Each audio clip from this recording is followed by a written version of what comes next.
What you just heard was the powerful sound of hundreds of SUNY Fredonia students rallying in protest against recent program cuts. These cuts directly impact students, many of whom rely on specific courses and faculty for their academic progress. The loss of professors and majors is a growing concern among the student body.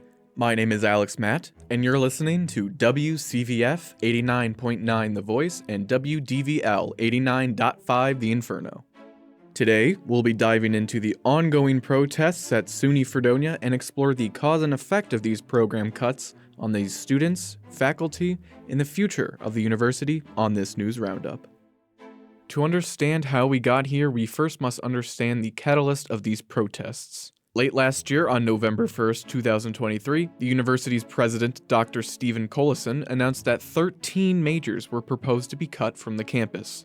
This comes after a steady decline in enrollment to SUNY and non-SUNY colleges nationwide, having to cut programs and in some cases even shutting down their schools altogether. This comes less than 4 months before the news of program cuts at Fredonia, a similar event at SUNY Potsdam, in which they were forced to cut 14 of their majors. Many programs that are affected include majors inside the visual arts and new media, foreign language, education, and social sciences, and will no longer be expected to be available starting in June of 2024. The first of many protests came only a day after Collison's speech, which was met with confusion and condemnation from students and faculty alike. SUNY leaders are proposing that schools cut the programs that are attracting very few students and instead invest in new programs that might grow.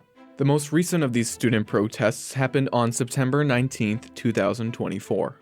Hundreds of students gathered near the university's amphitheater and marched around campus, stopping outside Maidham Hall and then looping back in the amphitheater where speeches by various students and faculty were given. Students made posters and, in some cases, brought out large-scale marionettes to further make their point heard. Chants such as "Fair funding for Fredonia," "Pay for salaries, not buildings," and "Cut admin, not professors," among others, could be heard throughout the campus.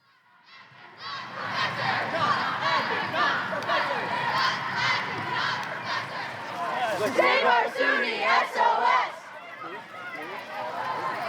Save our SUNY SOS! Not for building! Pay for staff! Not for building! Pay for staff! Not for building!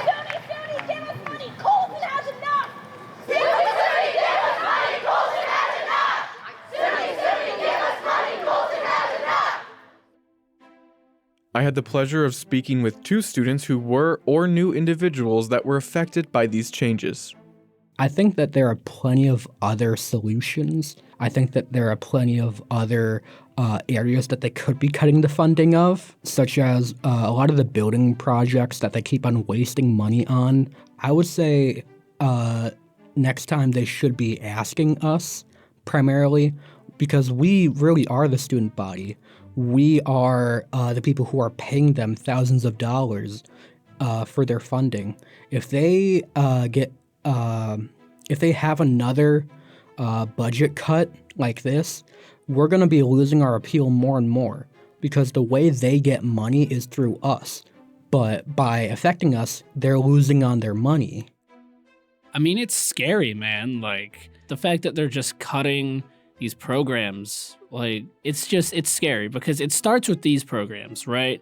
And people are like, oh, that doesn't affect me yet. But, like, you don't know what they're going to cut next. You don't know what they're going to target. They'll really just do anything, like their chance, stop spending money on buildings, spend money on these programs that people are actively going here for. But other people just think, it doesn't affect me, whatever. It will. It probably will at some point. It's scary. As the program cuts continue to go into effect, this may not be the last time the student body will be protesting these changes, as students are eager to share their message and be heard by administrators. Once again, thank you for listening to WCVF 89.9 The Voice and WDVL 89.5 The Inferno. This has been Alex Matt with your SUNY Fredonia News Recap. Until next time.